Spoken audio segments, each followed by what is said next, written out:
Hello दोस्तों, स्वागत है एक बार फिर से आपका मेरे चैनल पे लीगलिस्ट वर्ल्ड 27 पे। दोस्तों, आप अपनी पत्नी के झूठे केसेस से परेशान हैं। उसने पत्नी ने आप पे और आपके परिवार वालों को झूठे केसेस में फंसा दिया है।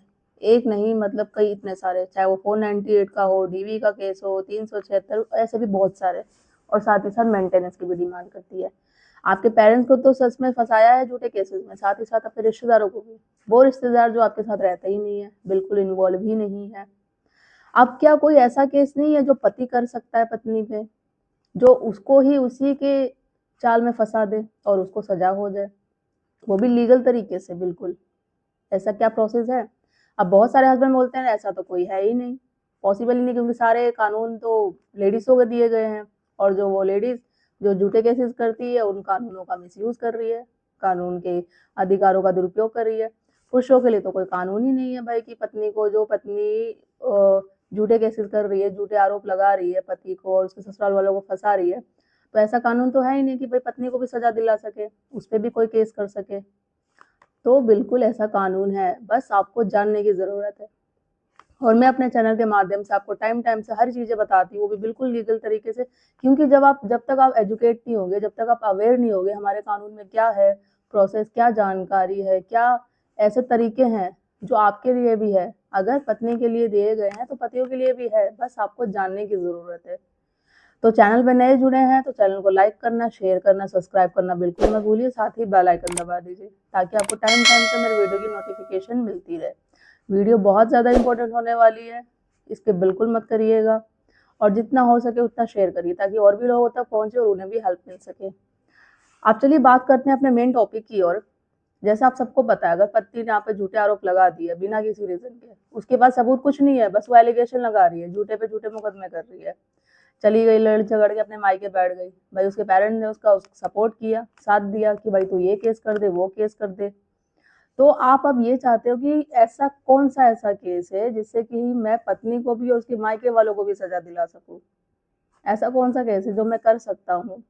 देखो मैं बताती हूँ आपको, और आप जब ये करेंगे ना, श्योर है कि आपको बेनिफिट मिलेगा मिलेगा। बहुत लोगों को कम पता है कि ऐसा केस होता है, और जिनको पता है ना वो बस ये कहते हैं होता कुछ नहीं है, बस ये बोलने की बात है।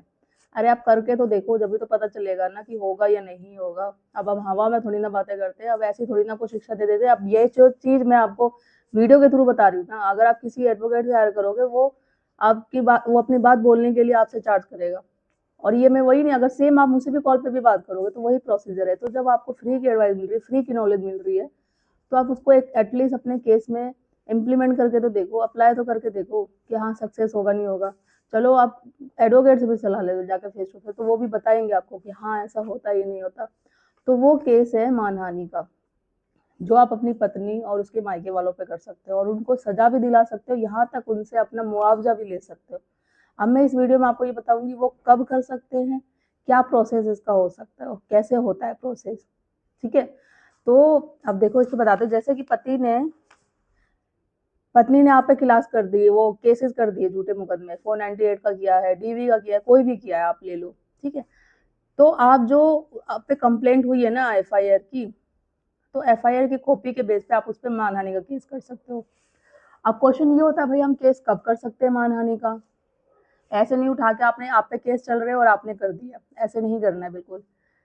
जब पत्नी ने आप पे 498 का केस किया है, चाहे वो डीवी का केस किया है, ठीक है, वो केस डिसमिस हो जाता है, केस आपके फेवर में जाता है कि भाई जो पत्नी ने एलिगेशन लगाए थे, जो पत्नी ने झूठे केसेस किए थे ना, वो सब फेक केसेस थे, झूठे थे। वो सिर्फ बदला लेने की भावना में, ईगो की भावना में, चाहे कोई भी रीजन हो, या वो रहना नहीं चाहती इस वजह से उसने किए। कोर्ट में प्रूव हो गया कि पत्नी ने या फिर अपने मायके वालों की बातों में आके वो केस कर दिया, केस आपके फेवर में हो गया, केस डिसमिस हो गया। अब भाई आपकी मानहानि को तो चोट लगी है ना, आपके पैसे भी गए, आप मेंटली फिजिकली टॉर्चर हुए, समाज में देखा गया, लोग पुलिस आती थी, रोज लड़ाई झगड़ा होता था, तो उसका जुर्माना तो आप लोगे, जुर्माना लो। या फिर ये तो आप सोचोगे ना कि बस सजा दिलाना। और बहुत सारे हस्बैंड होते हैं वही चाहते हैं कि भाई पत्नी और उसके मायके वालों को सजा दिलाए, क्योंकि जो उन्होंने हमारी सेल्फ रिस्पेक्ट गवाई है, जो इज्जत साम समाज में गिरवाई है, मेरे माँ बाप तक को कोर्ट कचहरी थाने पहुंचा दिया, तो उनसे कैसे हम बदला लें? उनको भी तो रियलाइज होना चाहिए ना कि जो उन्होंने गलती करी है, बहुत बड़ी गलती करी है। कि जब आप कोर्ट कचहरी जाते हो, जब आप पे मुकदमा होता है, तो आपको कैसा फील होता है, तो उनको भी तो करवाना ज़रूरी है ना। तो जब आप केस फेवर आप में जाता है, केस डिसमिस हो जाता है ना, फिर आप लगाओ ये मानहानि का केस। और ये लगेगा कि सेशन कोर्ट में होता है आईपीसी की धारा 499 और 500 के तहत। अब ये 3 टाइप के होते हैं मानहानि का केस। एक तो आपका हो गया क्रिमिनल प्रोसेस, एक आपका हो गया सिविल प्रोसेस, और एक हो गया क्रिमिनल प्लस सिविल प्रोसेस दोनों। अब इसमें किस तरीके से होता है ये बताती हूँ। फर्स्ट जो है क्रिमिनल प्रोसेस में ये होगा कि जो आपका केस आपके फेवर पे गया है, केस डिसमिस हो गया, आपको जजमेंट की कॉपी मिल गई है। जब एफआईआर खत्म हो जाती है ना, तो एक एफआईआर की कॉपी होती है, तो वो जजमेंट या एफआईआर की कॉपी निकाल के सेशन कोर्ट में आप जब जाते हैं केस, ये मानहानि का केस करने के लिए एडवोकेट को अपनी जजमेंट की कॉपी या एफआईआर की कॉपी दो, वो आप अप्लाई करेंगे मानहानि का केस, ठीक है। और इसमें क्या होगा, पत्नी या मायके वालों को कम से कम इसमें 2 साल की सजा मिलती है, ठीक है। ये हो गया हमारा क्रिमिनल प्रोसेस में। सेकेंड हो गया सिविल प्रोसेस में।